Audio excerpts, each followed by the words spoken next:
well, I beg to differ. I said, I know where I come from, Texas. He goes, nah. He goes, take in it for a moment. Look around you and see what there is. So I did. I looked around, and there were the trees, and I could hear a river down the road, and I could smell the cattle. But there was things going on that my senses had become accustomed to when I was a child growing up back in New Braunfels. There were things that they were familiar to me. How many people understand the word familiar? When you come across something in your life and that flag goes up and you're like, oh, I've been here before, I ain't doing this. Or that flag goes up and goes, ooh, funnel cake. I'm all excited. So my body was familiar with it. My senses were familiar with it. And so I took it all in and I felt good. And what God was showing me was you've forgotten that childlike part of your life where you grew up in this and this brought you peace and joy and happiness. I was one of those kids. I was up early out of the house before noon and down by the river fishing. Yeah, before noon. Even if I did wake up at 11. Gone, Jack. Up in the trees. And I was doing things, and so that's what God was showing me. He was saying, you can have this anywhere you go. You've just got to go out and find it. So you can go out, you can have this peace in your heart. You just got to go out and find it.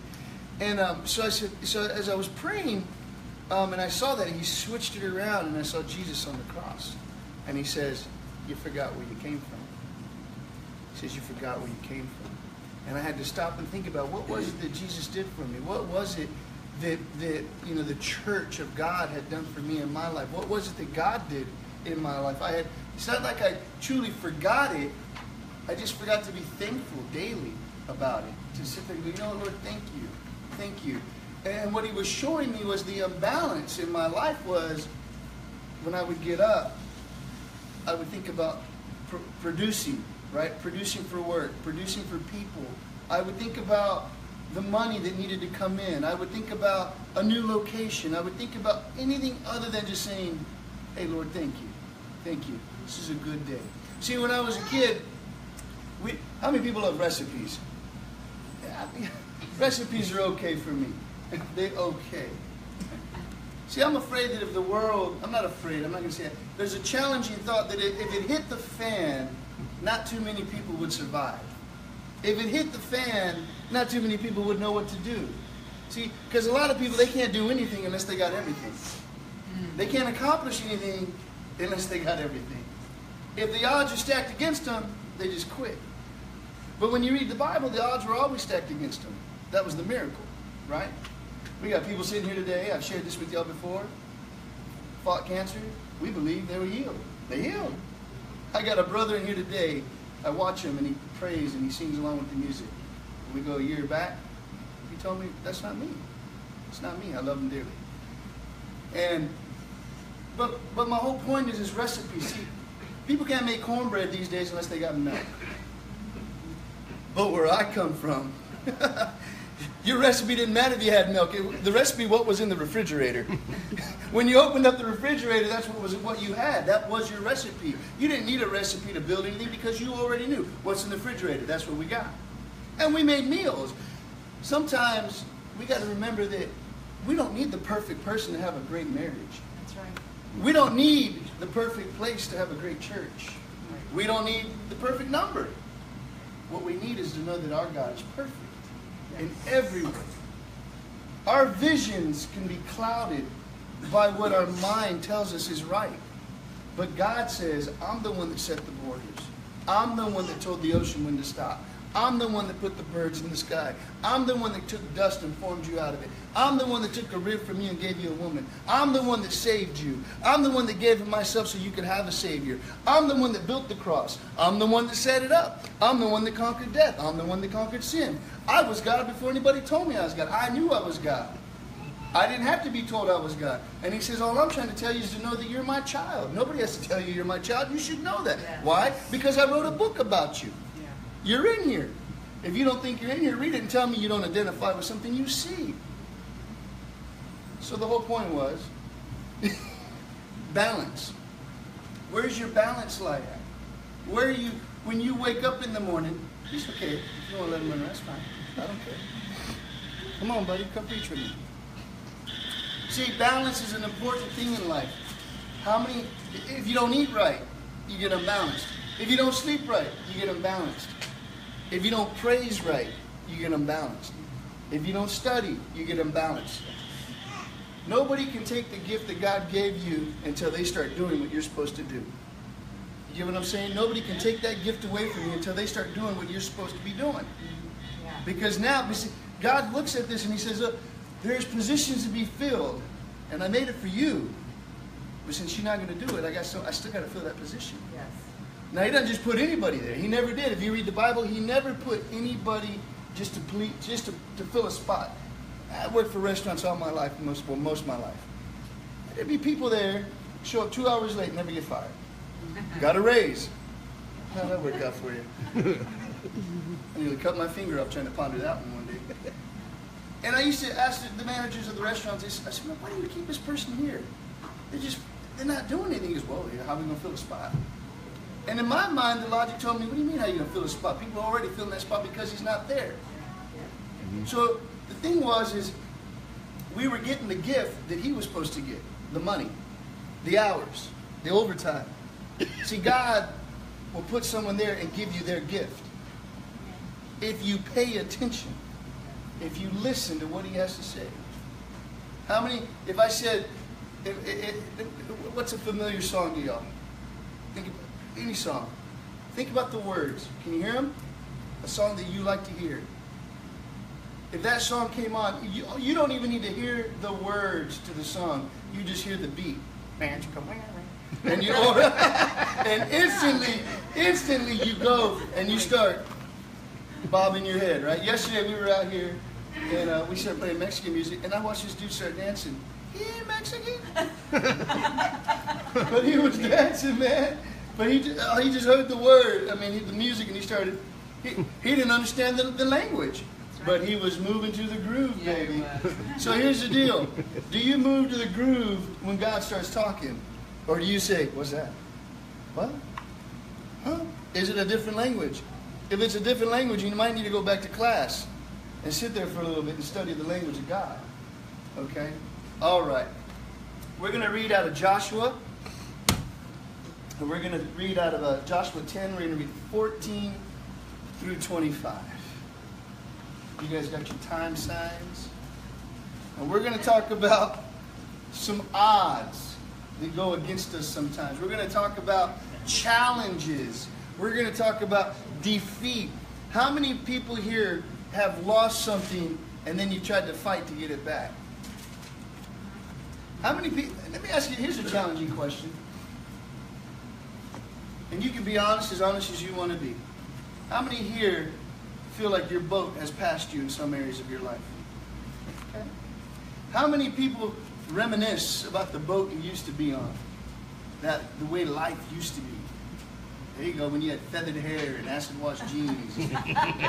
And a members only jacket. Remember that? The black member? Come on. I know you do. And the Reeboks with the Velcro top. I'm taking you way back. Listen, don't fall in love with the boat. Don't hold on to the boat. The boat was just a means of transportation to get you where you're going at now. You're still in a boat, you're just in a different boat. The boat has taken on a different form. See, God never said He was going to save your boat. He said He's going to save you. Yes. He never said, I'm going to save the boat. He said, I'm going to save you. See, if Paul and them had waited for the perfect boat, they would have never made it. When they were in prison, he wrote books in the Bible. He put things together. He praised God. He didn't care about the boat. You don't try to glue the boat back together. It'll probably never be what it used to be anyways. Get in the new boat. Get in the new boat and take a sail around the world with God. God's got a boat for every part of your life. You just got to know when to walk across the plank to get to the next boat. The boat might hit the bank and crack. It doesn't mean you lost. It just means it's time to get a new boat. It means it's time to sit on your knees and say, Lord, what's the new vision? What are we doing? See? I like boats. I like going out on boats. I don't get seasick. That's why I like boats. But when I think about the apostles in the boat and they were freaking out, Jesus didn't say we need a new boat because the storm's too big. He calmed the storm. Yes. See, your boat is perfect for what you're going through. Yes. You just got to know how to calm the storm. He said, I leave you my name.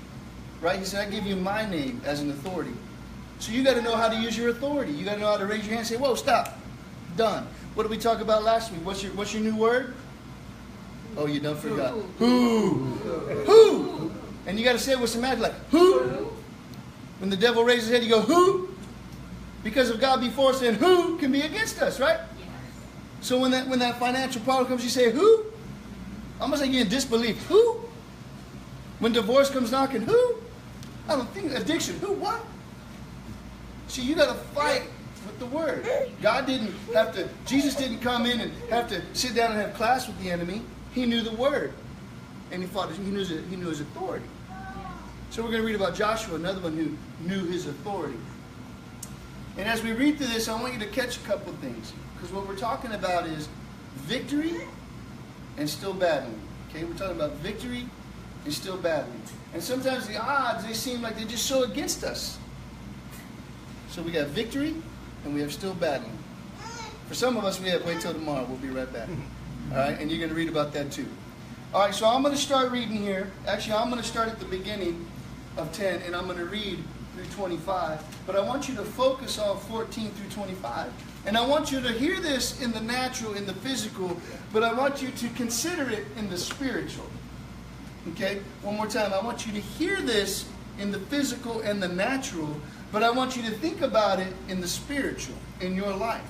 Okay? Because it has a couple things in here that we can take and battle our spiritual battle with. So you ready?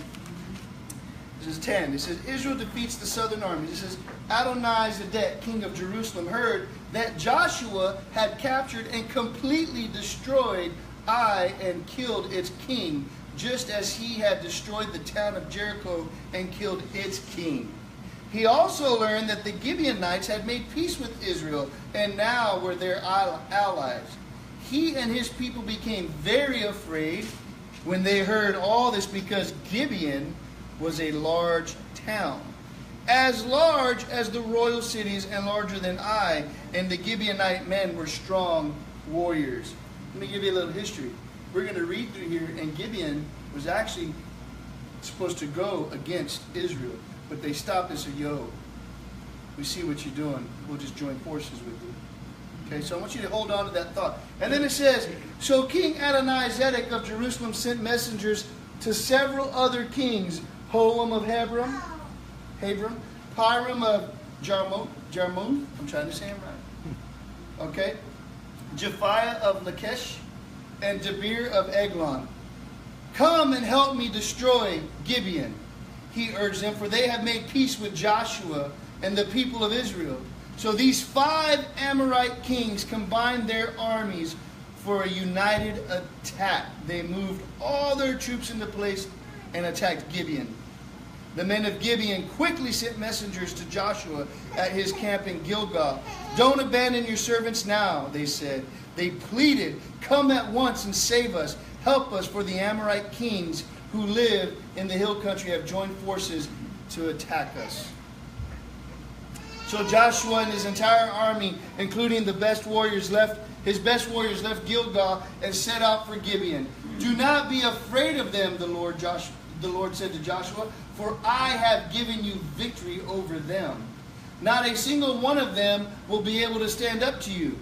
Joshua traveled all night from Gilgal and took the Amorite armies by surprise. The Lord threw them into a panic. The Israelites slaughtered great numbers at Gibeon. Then the Israelites chased the enemy along the road of Bethron, killing them all along the way to Azkai and Mekkedah. As the Amorites retreated down the road from Beth Horon, the Lord destroyed them with a terrible hailstorm from heaven that continued until they reached Azkah. The hail killed more of the army than the Israelites killed with the sword. On that day the Lord gave the Israelites victory over the Amorites. Joshua prayed to the Lord in front of all the people of Israel. He said, let the sun stand still over Gibeon and the moon over the valley of Ajalon. So the sun stood still and the moon stayed in place until the nation of Israel had defeated its enemies. is this not recorded in the book of Jashar. The sun stayed in the middle of the sky and did not set as on a normal day. Now we're starting 14 through 25. There has never been a day like this one before or since when the Lord answered such a prayer. Surely the Lord fought for Israel that day. Then Joshua and the Israelite army returned to their camp in Gilgal. During the battle, the 5 kings escaped and hid in the cave at Makkedah. When Joshua heard that they had been found, he issued this command: cover the opening of the cave with large rocks and place guards at the entrance to keep the kings inside. The rest of you continue chasing the enemy and cut them down from the rear. Don't give them a chance to get back to their own towns, for the Lord your God has given you victory over them. So Joshua and the Israelite army continued and slaughtered and completely crushed the enemy. They totally wiped out the 5 enemies except for the tiny remnant that managed to reach their fortified towns. Then the Israelites returned safely to Joshua in the camp of Makkedah. After that, no one dared speak even a word against Israel. Even a word against Israel. Then Joshua said, remove the rocks covering the opening of the cave and bring the 5 kings to me. So they brought the 5 kings out of the cave, the kings of Jerusalem, Hebron, Jarmuth, Lachish, and Eglon. When they brought them out, Joshua told the commanders of his army, come and put your feet on the king's necks. And they did as they were told. And then he said this, don't ever be afraid or discouraged. Joshua told his men, be strong and courageous. Why? For the Lord is going to do this to all of your enemies.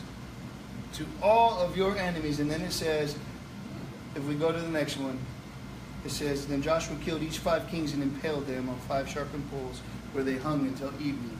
If you don't think that your God is going to destroy your enemies, give them a chance. In other words, if you read this, look at what happened. If you don't know history, Makkedah was a piece of land, we'll just say a piece of land, that was already owned by the Israelites, but it was lost. Right? It was lost. They were going back fighting for something that truthfully was already theirs. Joshua knew this. What makes this battle any different than a battles in your own personal life? That's something you have to ask yourself. If this man of faith can go against how many nations? 5. Joined in you. Let's think about that. Let's take China, Korea, Russia, Germany, throw another one in there and put all their armies together and let them come against America. What kind of visual effect do you have now in your brain? Think about that. One country fighting 5. That's a lot of people, man. And this dude says, I got this.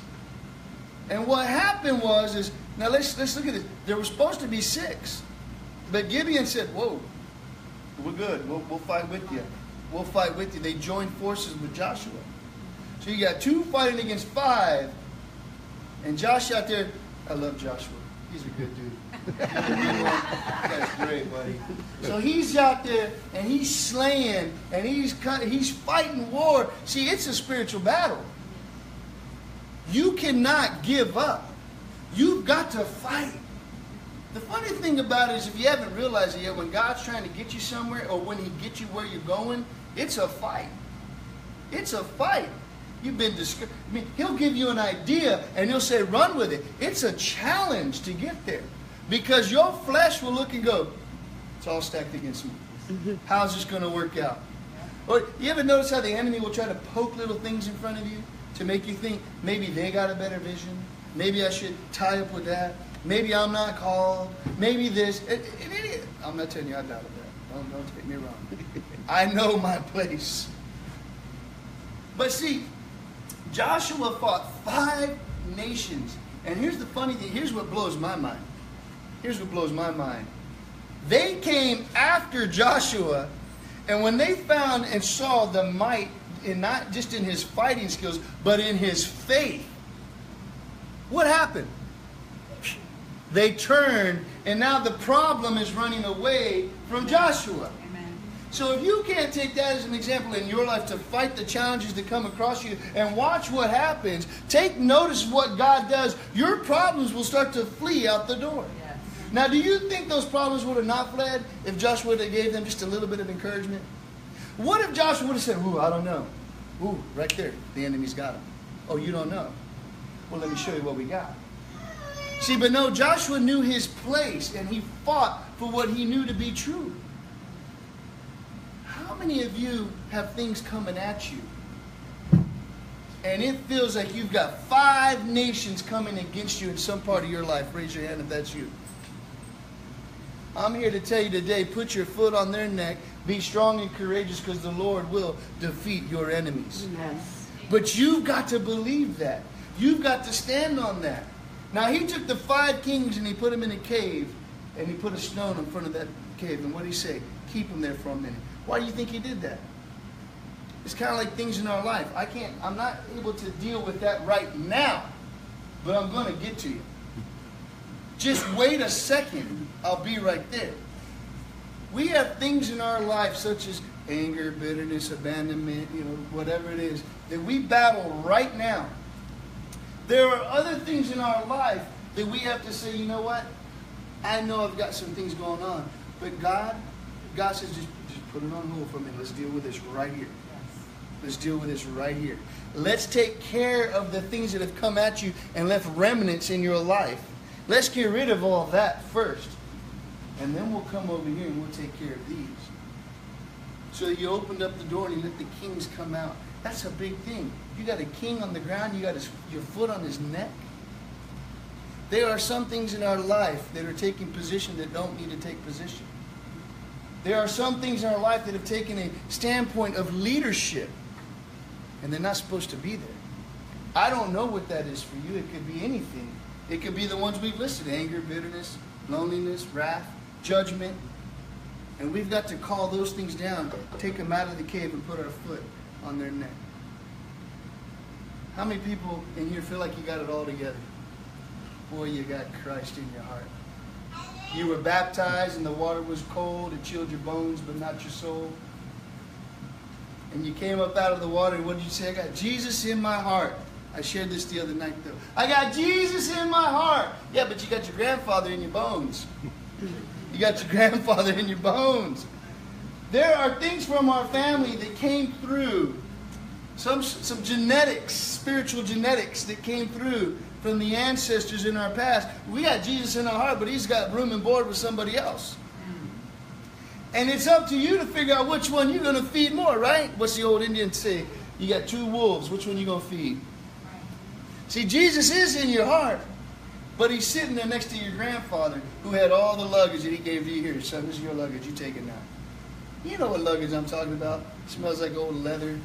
You get it out of the attic. It's got dust all over it. It's been creased up. You open it up and there's some... You remember the cologne that used to come in the cars? The bottle? You know what I'm saying? There's one of those in there. You smell it. You're like, you wore this? He's got his old comb in there and his little mustache trimmers. He's got his old problems in there, the abandonment issues. He's got the starving spirit. He's got the divorce. He's got the adultery and all aspects of life all in that luggage. And he said, here you go. You take it. And that's what Jesus sits next to. How many people here love roommates? You just can't wait to have a roommate in your house. Anybody? Got any? How many people feel like you got a roommate? You would just pick up after yourself. I'm not good with roommates. I love my kids. Still not good with roommates. Don't come in my area, I won't go in yours, right? I'm not too good with roommates. Jesus, on the other hand, I try to figure him out. Like, I picture my heart like an apartment. I got Jesus over here, I got the world over here, I got the past over here. How's he doing with all that? Really what I'm trying to say is you got to kick out some of these Amorites, Hittites, all these Perizzites, get them out of your life, and let Jesus become the full proprietor of your property. He's got to let him set the boundaries in your life. These 5 kings were coming against them saying, we're going to take over you and everything you own. And Joshua said, no, I don't think so, because God said. Who? He looked at him and said, who? You? No. He said, this isn't your land. You're on private property. And he took back what was theirs. What problems are you willing to go to battle for in your life? What problems are you willing to cut and get away from you? What would you do to have total freedom? To be balanced back again? Look, I know some of you are in here sitting next to the most cutest thing you ever seen in your whole entire life. And you're just so excited. You do know you are sitting next to some kind of crazy. You get that, right? Look at your partner. Look at the person next to you and go, you got some craziness in you, don't you? Yeah. You know what that cave with those 5 kings represents? Is crazy. See, the people next to you, they might not have ever said, I do, or I might, or I'll think about it if they knew you're crazy. Think about it. It'd be the most beautiful thing next to you. They got some crazy in them. And when that stone gets rolled back and those 5 crazies come out, you get to deal with that. You get to do it. So you might want to stop and ask yourself, actually you might want to look at the person next to you and go, listen, I got some crazy I need to share with you. Never mind, you might not want to do that. I'm just saying. Your cave has the 5 things in there. It has things inside your cave that you've got to deal with. And you've got to let Jesus lead you through dealing with that. You've got to be courageous enough to let go of that. If you want some balance in your life, you got to get lined up. You got to get lined up and let God take you where He's trying to take you. The odds are against you at times, but God is bigger than those odds. You see, the battle is bigger than you can fight, but He's got a bigger sword. His word will divide. His word will conquer. His word will reset everything in a line. But you've got to live off of that word. You can't accept anything else to make that imbalanced in your life. Does that make sense? Are we leading you down the right path? There's a battle going on around us in the spiritual. And these things, we would be foolish enough to think that the enemy wants one person. We just watched a documentary about the enemy and how he attacks. And I liked one of the things he said. He goes, you'd be foolish enough to think the enemy's interested in one person. He's really interested in a group. Look at Wall Street. When Wall Street fell, what happened to the country? Everybody panicked. Everything was hard. That's his way of doing it. He can't read your mind, though. He has to speak. He whispers in your ear. It's like fish. You ever wonder why a fish gets caught on a hook? I do. But that's a hook. You didn't see that? You're whispering in his ear. Here you go. This is good for you right here. Go ahead, bite it. Go ahead. As soon as he pulls, you yank that fish, he comes flying over and lands on the bank next to you. I pulled the hook so hard one time, I ripped his cheek, poor guy. That's all the enemy does, is he dangs a little thing in front of you. Greed. That's what happened on Wall Street, right? It was all greed. The bankers greed. And they jacked people up for years. That's the enemy's plan.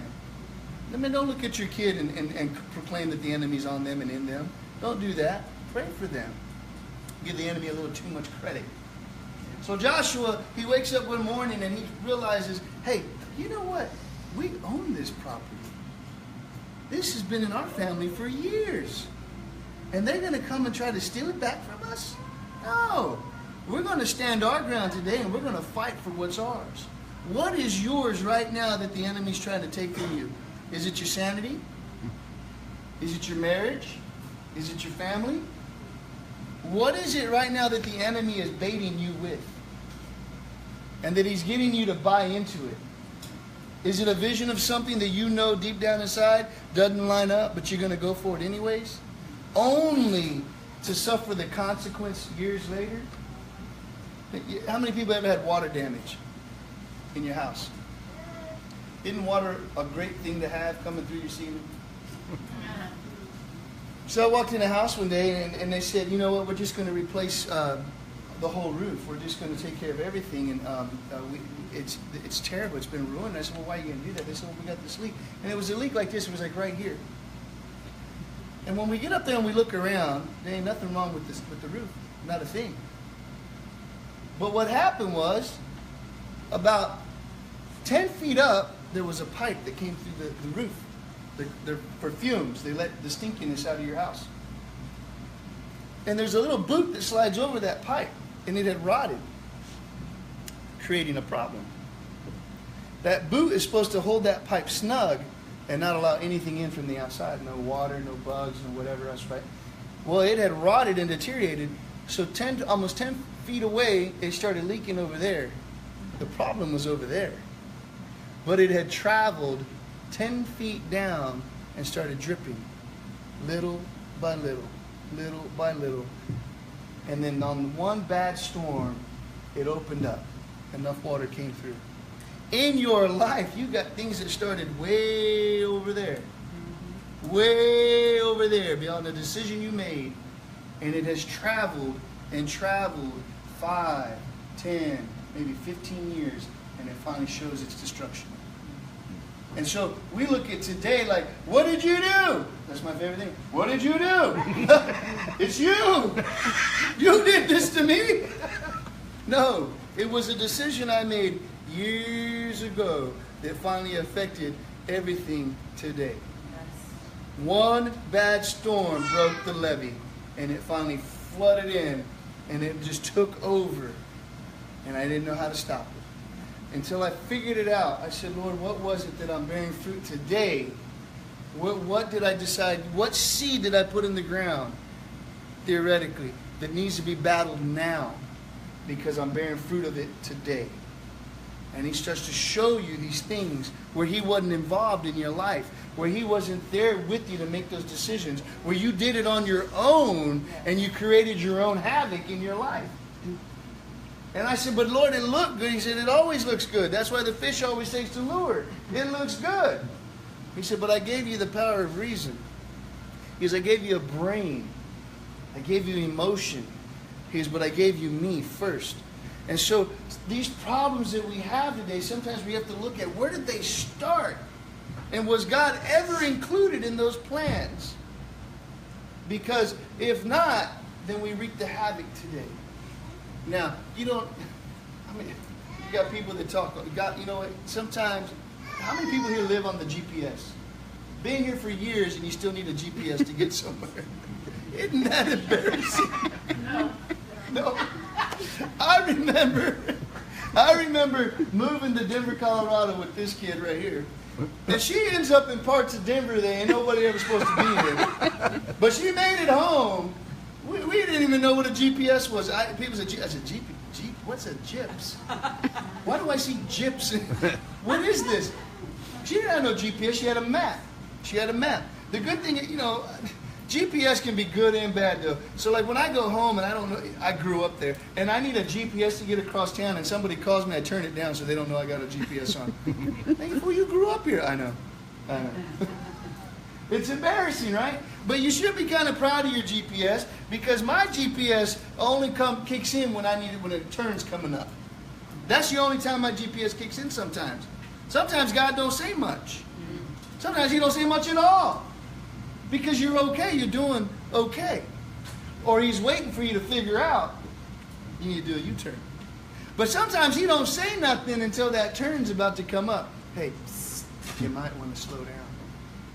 Right? GPS is a good thing. Just because God isn't talking doesn't mean he's not in control of your life. Doesn't mean that he's not directing your turns. You just got to hold on to that GPS and let him turn you. So the other day I was cruising, and this is how many, you can take this in your own life. I was cruising along and I looked at the map because I lost, up here in the mountains, I don't know what's going on up here. GPS just doesn't work. It's constantly saying rerouting. You know how many times in my life I've heard God say we're rerouting? We're going to reroute again. Okay, we're rerouting one more time. It wasn't because he was off, it's because I was off. So anyways, I'm rerouting. So I took this map and I zoomed it really big. And I could see, okay, here's the street I need to be on, and here's the street I need to be on, and here's the street that connects all 3 houses. The problem was there was a water, the flood had washed out the bridge. So a 15-minute drive turned into a 45-minute drive this way, an hour and a half back this way, and another 45 minutes back this way. What in the world? Had that road not been washed out, I'd been able to get there. But what I didn't realize is, as much as I was complaining about that road being washed out, some fool didn't read the sign that said stop, turn around, and he went right over in his semi. And now it was only a drop from like the ceiling to here, but that's enough to do some damage. But see, the warning came way over there. He just didn't heed the warning, and he kept cruising because he said, "No, I'll make it. It's fixed." is basically what he thought. How many times in your life have you done that? The warning's right here. Don't do this. Don't do it. God said, hey, don't do this. It's like what Georgie says. Be careful. Watch it. Hold on. Don't say it. Think it. Don't say it. That dude kept driving right along. And now what could have been an easy just turn around and go around this way now turns into thousands of dollars worth of rebuilding that truck and nearly killed him. What decisions are you reaping the fruit of today in your life? What decisions? What decisions are you about to make that God's telling you don't do that? Where are you pulling yourself away when you need to be pushing yourself in? Where are you pushing yourself in where you need to be pulling away? Okay? See, some people leave, they were never meant to stay. Some people that stayed were never meant to leave. You've got to figure out which one you are in every situation. And you got people that talk all the time, like your preachers. Always talking. Always talking. They never, and God's always talking to them. That's what always blows my mind. God's always talking to them.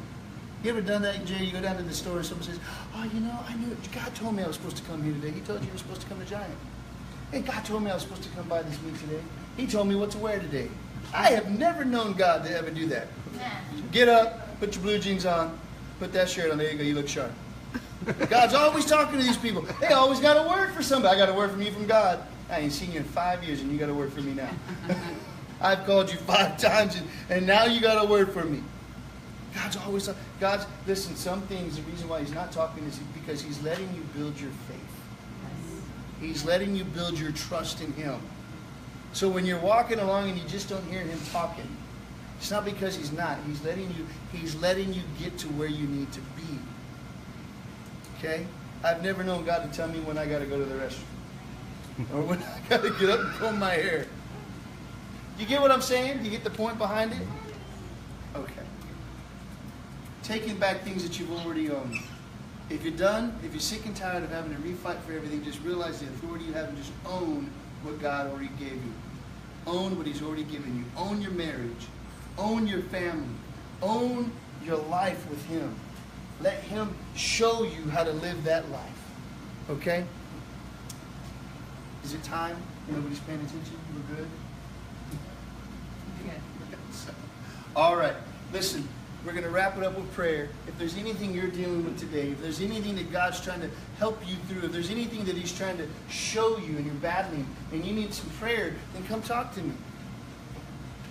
Don't be afraid of the situation. Be courageous. Put your heel on that enemy's neck. Whatever's trying to pop his head up in your family, whatever is trying to show its way stronger and trying to represent itself stronger than your Lord, you need to stand your ground and fight. You need to realize that your God is greater than anything else. You do not have to back down. Don't try to rebuild that boat you used to be in. Get in the new boat. You can make it, and you will make it. Hold on tight, because it can be a rough ride. But I promise you, the goal. I'll give you this example. Wendy and I had a discussion. It was heavily heated discussion, but it was good, Jerry. It was really good. Why do you drive home if you're going to be upset driving home? Blah, blah, blah, that kind of discussion. And I thought about it. I said, the reason why I drive home 2 or 3 hours a day is because the reward is better than staying out there. The reward, I'd rather go through what I got to go through in a day's worth of work and then drive back home because the reward is greater at home than what's out there. Do you hear what I'm saying? Let's hear that one more time. I'd rather drive the hours it takes to get where I got to go after a hard day's worth of work because the reward is better there than it is out here. You must rather fight the spiritual fight you've got to fight because the reward you're going to get when you get home is greater than the reward the world can offer you. Amen. Because the reward that the world can offer you is going to diminish and fall apart. But the reward that heaven offers you never falls apart. You know why people never come back from heaven? Because the party's just that much better over there, Jerry. You cannot be afraid of the fight. I don't care what happens. I don't like to get in the ring because I don't like to get hit on because I'm a pretty boy.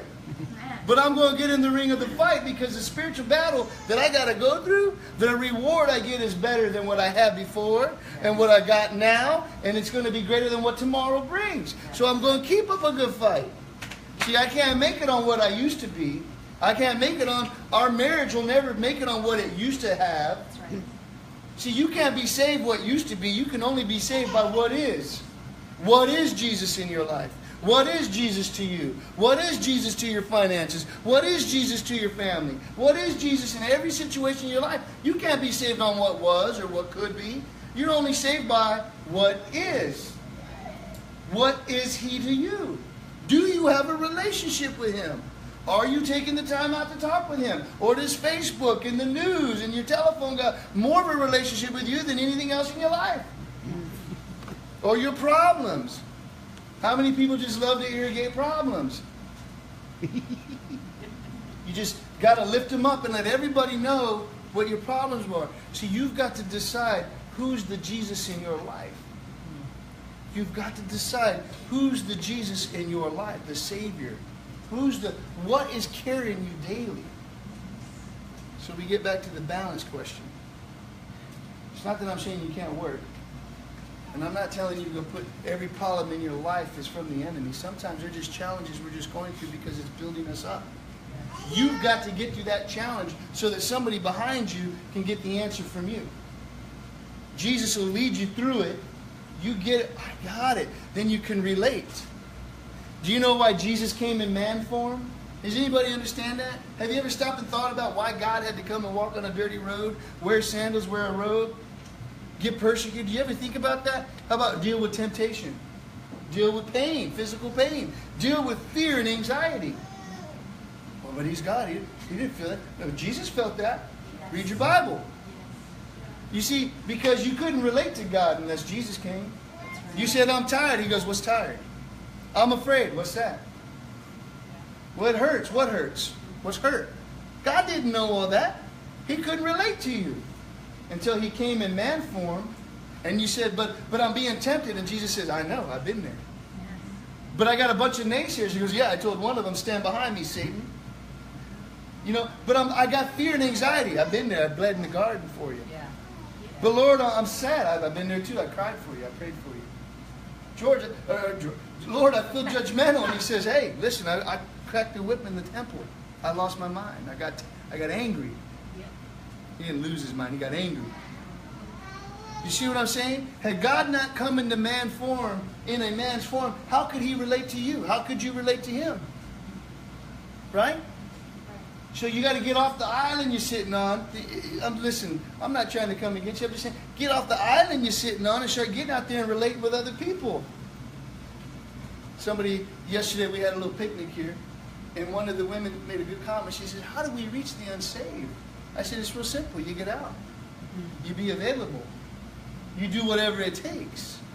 And if they don't come flooding in, that's okay. You did your part. You just keep doing it over and over and over and over again. Thursday night, I saw this dude. He walked past the windows. I'm waiting for him to come in. I'm pointing at Angela. Get the door. Get the door. Get the door, sucker. Get the door. And she's looking at me like, hey, are you retarded? I said, what's wrong with you? What are you talking about? Get the door. I'm like, get the door. And then he never showed up. Never showed up. So I get up, I walk over to the door and I open, and this young man's laying on this patio. He sat straight up. Yes, sir. Man, yes, sir, okay. Do I look that mean? You know? I said, you okay? He says, I'm okay. You okay? I said, I'm good. I said, what's your name? He said, Daniel, like in the Bible. I said, well, I'm Pastor Joshua. Good to meet you. So I said, listen, take your nap. Just be cool. I just want to see if you're okay. I went to shut the door, and then the guy said, feed him. So we opened the door. I said, Daniel, you hungry? Listen. Man, you would have thought that there was a buffet of cake. Yes, sir, I'm hungry. I'm looking for some food right now.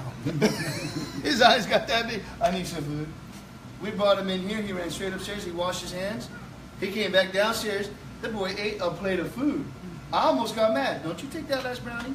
He put brownies on his plate. He put chicken. He put potato, whatever else we had back there. He loaded it up. He sat there and listened to the Bible study. Yes. He ate all his food. Then he cleaned it up and he threw it away. I may never see that man again in my life, but I know he'll never forget that. Yes. He'll never forget the day that Jesus came in his life and said, you hungry? He was sitting out there and he was rubbing his belly. You know why? Because he was hungry. You know how I know? Because I've been hungry. Yes. I've gone to bed hungry. I could relate to that. I could look at his eyes and go, you're hungry. You're hungry. I can look at someone's eyes and go, you're hungry for Jesus, aren't you? You're hungry for God, aren't you? Because I've been there. I've been at the end of my rope. I haven't had anything in my pocket. This young man sitting out here, not a dime in his pocket. You want some food? I want some food. What did God say? You want to be healed? I want to be healed. Healing is an active word. It's not a past tense word. It's an active word. Healing. It's a healing process. ING makes it constantly happening. We're always healing from something. If you think you got it all together, you better sit down and you better ask for forgiveness because you ain't got it all together. There again, look at the person next to you and go, you got some kind of crazy in you, don't you? Because I got some kind of crazy in me. So this young man came in and he ate 2 different cultures, 2 different backgrounds. Some of it might have been the same. I don't know. But he sat down with a group of people that he did not know, and he ate, and he felt comfortable, and he listened, and he took it in. And at the end of it, he said, I'm ready to go. I'm ready to go. Our prayer is that now, Thursdays, he'll know, I got a place to go if I need to. Yes. I'm not asking him to become a member. I'm not asking him to tithe. I'm not asking him to donate. I'm not asking him to volunteer. I just want him to know you got a place to go. God's trying to tell you, you got a place to go. Amen. He's opened the door for you. He says, you hungry, you tired? I got a place to go. You want to come inside? I got a place for you to go. You need something in your life? I got a place for you to go. You need help? I got that for you. You're looking for something? I can give it to you. But you got to knock on his door. You got to put yourself in a position to receive what he's got for you. Yes. If you're not hanging around him, who are you hanging around? Because they're not giving you what you need. Got it? Yes. All right. Let's pray.